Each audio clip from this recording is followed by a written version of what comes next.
let us explore the historical events of the countries bordering the Eurasian steppe after the fall of the Uyghur Khaganate. As a result of the brutal war, which died down in the second half of the 9th century, between the Uyghur Khaganate, the Tibetan Empire, the Yenisei Kyrgyz and the Tang Empire, all war participants were forced to remain within the borders of their countries. The Tang Empire, weakened by the devastating Lushan rebellion and decades of mismanagement, was compelled to abandon its outward expansion and withdraw from the Tarim Basin region. The collapse of the Tibetan Empire during a civil war of succession ushered in the age of fragmentation, prompting Tibetan military forces to retreat to the Tibetan Plateau. After the fall of the Uyghur Khaganate in 849 at the hands of the Yenisei Kyrgyz, scattered Uyghur groups migrated southward. Some established the Ganzhou Uyghur Kingdom in modern Gansu, while others formed the Kingdom of Kocho in the Turpan Basin, later known as Karakoja. These Uyghurs transitioned from a nomadic to a sedentary lifestyle, adopting Buddhism and engaging in sustained contact with the region's local Chinese-speaking and Indo-European-speaking populations. Over time, this produced a new ethnicity distinct from the nomadic Uyghurs, although it retained their name. Established in 618, the Tang dynasty entered its period of decline, beginning with the Lushan rebellion.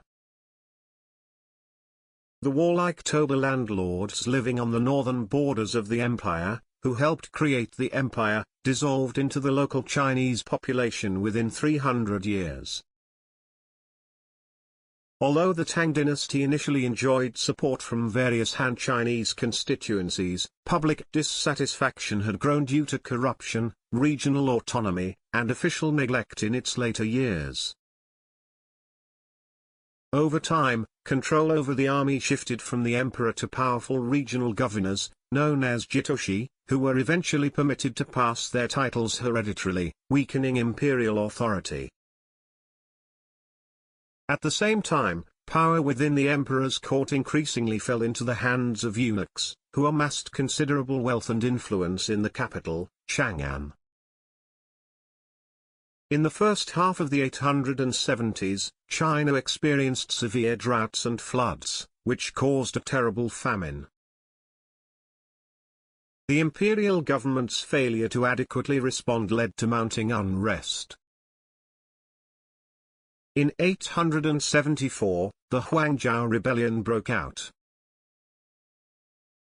By 881, Huang Zhao's forces had captured the capital, Chang'an, and he declared himself emperor of a new state called Qi. However, his dynasty was short-lived. In 882, one of his officers, Zhu, with a large army, defected to the Tang side. In 883, the Shatuo Turks, under the leadership of the warlord Li Qiong, mobilized against Huang Zhao. In 884, the Shatuo army recaptured Chang'an. Huang Zhao fled but was soon overtaken and killed. In 907, Zhu declared himself Emperor Taizu of the later Liang, formally ending the Tang dynasty and initiating the 5 dynasties and 10 kingdoms period. However, the Shatuo Turks, led by Li Qiong, remained loyal to the Tang dynasty and refused to recognize the legitimacy of Zhu's regime. In the same year, Li Qiong declared the establishment of the Jin dynastic state, also known as the former Jin. Li Qiong, his son Li Kungshu, the Shatuo Turks, and many nomadic warriors from different tribes who joined them declared a struggle against the usurping state of later Liang and claimed to be the legitimate successors of the Tang dynasty. It was a struggle between Chinese nationalists supporting the later Liang dynasty and nomads fighting for the ideology of the Tang dynasty.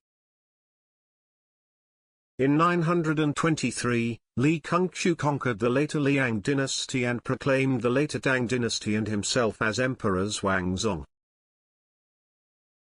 This marked the continuation of Shatuo rule under the banner of Tang legitimacy during the volatile Five Dynasties period. In the following video, we continue our journey into Pre-Mongol East Asia by exploring the rise of the Khitan tribal confederation and its creation of the Liao dynastic state.